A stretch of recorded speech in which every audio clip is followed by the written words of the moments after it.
Terima kasih. Selanjutnya kita sambut Saudara Dino Patijala.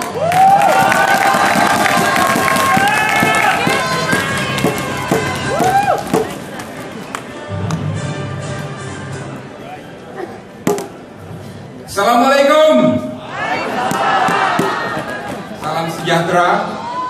Om Swastiastu. Yang terhormat Bapak-bapak dan Ibu-ibu dari Majelis Tinggi, Komite Seleksi, seluruh Partai Demokrat, dan seluruh rakyat Indonesia yang menyaksikan atau mendengar acara kita hari ini di televisi dan radio. Mohon dipinjamkan telinga dan dibukakan hati untuk saya sebentar. Tahun depan, 2014, bangsa Indonesia akan kembali menghadapi pilihan sejarah. Pilihan sejarah kali ini berbeda dari yang sebelumnya, karena kita akan menutup satu dekade yang paling penting dalam sejarah Republik. Dekade ini kelak akan dicatat sebagai dekade transformasi, di mana kita menjadi generasi Indonesia pertama yang berhasil mencetak ekonomi $1 triliun dengan tingkat pertumbuhan kedua tertinggi di Asia dan yang berhasil hanya dalam waktu 10 tahun meningkatkan PDB per kapita kita 4 kali lipat. Nggak pernah terjadi. Kalau ada yang meremehkan hal ini, silakan. Tapi ingat, yang diremehkan adalah prestasi bangsa sendiri, jerih payah dan keringat bangsa sendiri. Di persimpangan sejarah tahun 2014, pertanyaan yang paling hakiki bagi kita semua adalah ini. Apakah setelah berhasil melakukan transformasi, kita bisa melakukan elevasi?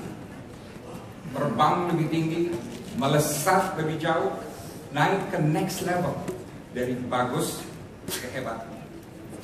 Kita harus bisa menjaga momentum bangsa yang langka ini. Dan kita tidak bisa pesimis, tapi kita juga tidak bisa takabur.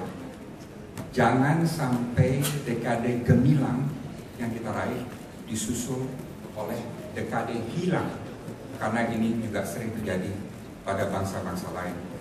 Kita tidak di sini untuk membuai diri dengan pujian, dan tidak ada waktu untuk jeda.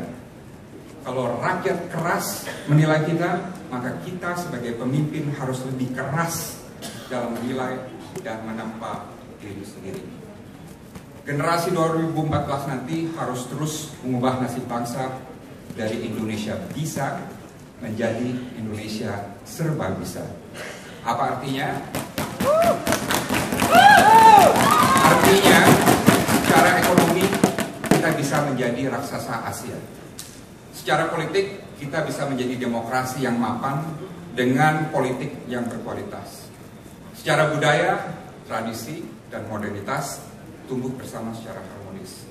Dan secara sosial, rakyat bisa hidup bebas, rukun, dan bahagia dari Sabang sampai Merauke. Jadi bukan hanya Indonesia bisa, Indonesia juga bisa. Saya berdiri di mimbar ini bukan untuk melamar pekerjaan. Saya berdiri di sini karena sejarah memanggil.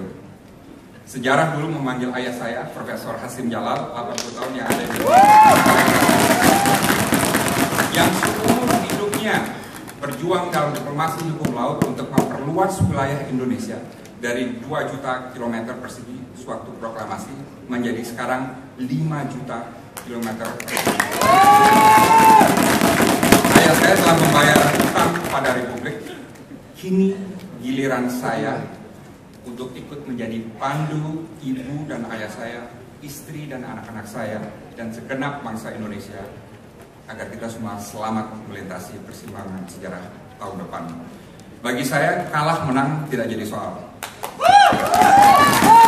Alhamdulillah, saya bukan tipe orang yang haus kekuasaan, tapi saya tipe orang yang haus perhatian dan prestasi. Yang akan menjadi pelopor meritokrasi, di mana setiap orang, apapun kesukuannya dan agamanya, mempunyai hak dan kans yang sama untuk memimpin Indonesia. Dan ini saya puji karena terpencar dari konvensi Partai Demokrat ini. Saya akan menjadi pelopor konsep nasionalisme unggul. Saya akan menjadi pelopor modernisasi politik Indonesia. Saya akan menjadi pelopor perubahan, bukan perubahan sesaat, tapi perubahan permanen. Saya berjanji tidak akan menjadi kandidat yang mengusung populisme sesat atau nasionalisme sempit. Saya akan menjadi kandidat yang selalu mengedepankan kebenaran, solusi, dan logika, walaupun kadang-kadang tidak harus populer. Saya akan merangkul dan bahkan mendorong siapapun yang berjiwa idealis dan reformis dari Partai Demokrat dan dari parpol manapun, sepanjang kita semua satu pemahaman untuk selalu menempatkan kepentingan rakyat di atas kepentingan pribadi. Ini penting saya katakan karena nasib Indonesia setelah 2014 tidak ditentukan oleh satu orang presiden, tapi ditentukan oleh tampilnya barisan pemimpin-pemimpin yang dedikatif di berbagai bidang.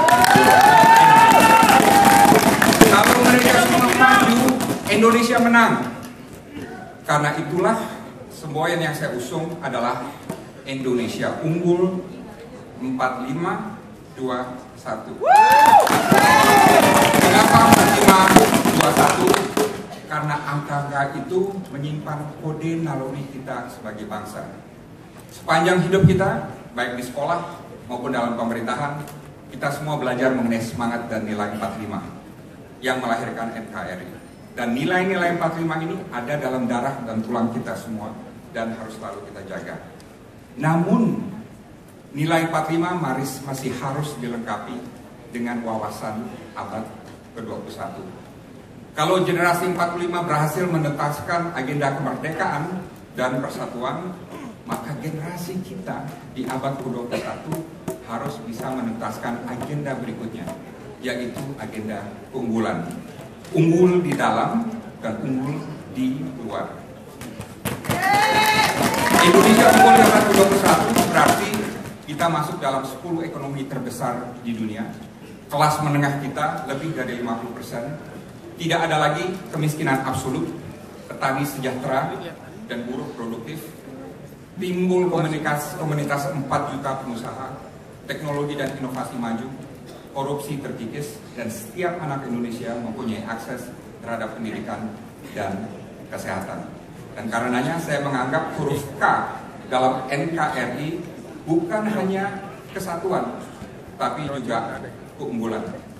Kalau kita bisa menjaga nilai 45 dan juga bisa terus beradaptasi dengan perubahan zaman, maka abad 21 akan menjadi abad terbaik Indonesia, abad Indonesia serba bisa, abad Indonesia unggul.